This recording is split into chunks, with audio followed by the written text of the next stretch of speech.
Hey guys, welcome to my channel. Today I'll be reading from the r/just/no-mail subreddit. So let's jump into it. My sister wasn't home, but I heard her talking.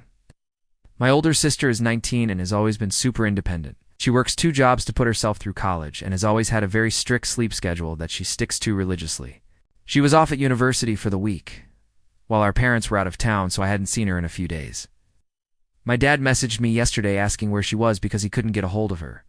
He said that it was weird because her phone went straight to voicemail and her work phone went straight to voicemail too. That was odd. I was just about to leave for work myself when I heard what sounded like an argument coming from upstairs. My sister and I have separate rooms, but they share a Jack and Jill bathroom. And when I was younger, I used to sneak into her room all the time through the bathroom.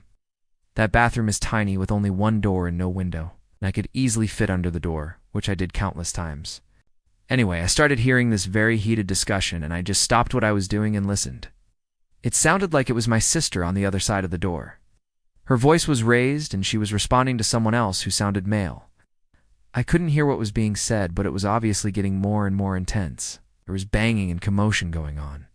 I stood there listening for a good minute, before it occurred to me that maybe I should knock the door and check up on her.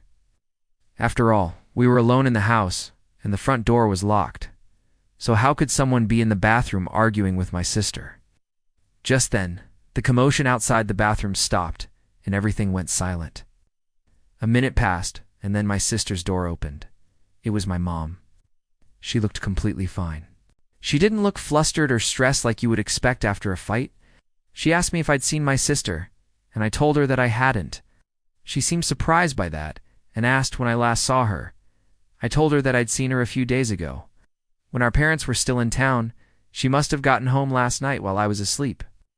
As my mom walked past me, I noticed that she was holding a suitcase. It was small, but it was definitely big enough that you would be able to fit it under the bathroom door. I knew for a fact that my sister doesn't even own a suitcase.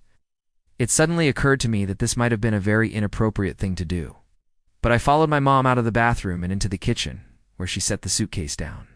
I told her that I had gotten a bit worried, because I'd heard someone in there yelling and she gave me a weird look and asked if I'd actually knocked.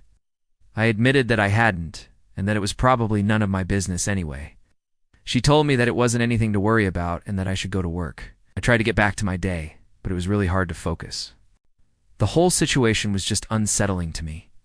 So against my better judgment, I decided to text my sister to see if everything was okay. Since she was in college, I rarely got to talk to her, and when I did, it was usually over text because she was busy with classes or work. So it wasn't out of character for her to not respond right away. Still, though, it felt like hours before I finally got a response. She apologized for not replying sooner and said that she was just finishing up something important. She asked how I was doing, and I told her that I was fine, but I couldn't help but feel that there was something going on. She suggested that we FaceTime later, and I agreed. Well, she never called. It's now been 2 days since my mom came home with a mysterious suitcase, and my sister still has unreplied. I keep trying to call her, and the calls go straight to voicemail. I've also tried texting and emailing, but those haven't gone through either. At this point, I'm starting to get worried. It's not like her to ignore us, and it's especially weird considering that she would normally be excited to see us again. Well, I can tell you that Op's concerns were absolutely valid, and OP definitely did the right thing by calling his dad and telling him what happened. OP updated my sister's boyfriend, who's 22, broke up with her.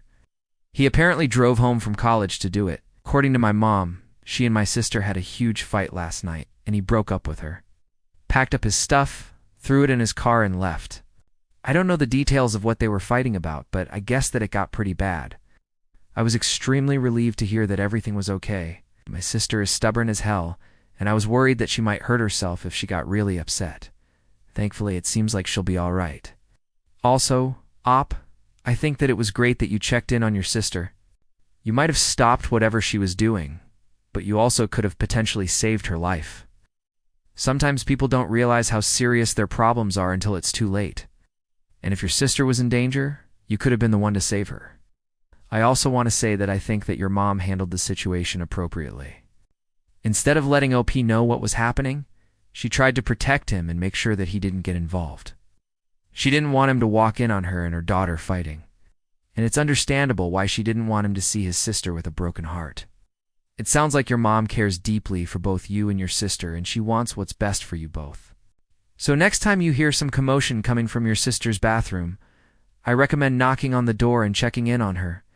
It may be awkward, but it could end up saving her life. So, I'm glad that you checked in on your sister, and I'm glad that she's safe. And I'm also glad that your mom was there for her. I'm giving this story a 4 out of 5. What about you, Reddit? What would you have done in this situation? Let me know in the comments down below. And if you like this story, please remember to check out my podcast, where I publish the exact same episodes. Also, be sure to subscribe to my channel. If you like my content, you can follow me on social media. And if you enjoy reading, feel free to check out my book reviews on a website. I'd like to thank you so much for watching. I'll see you in the next Reddit story. Bye.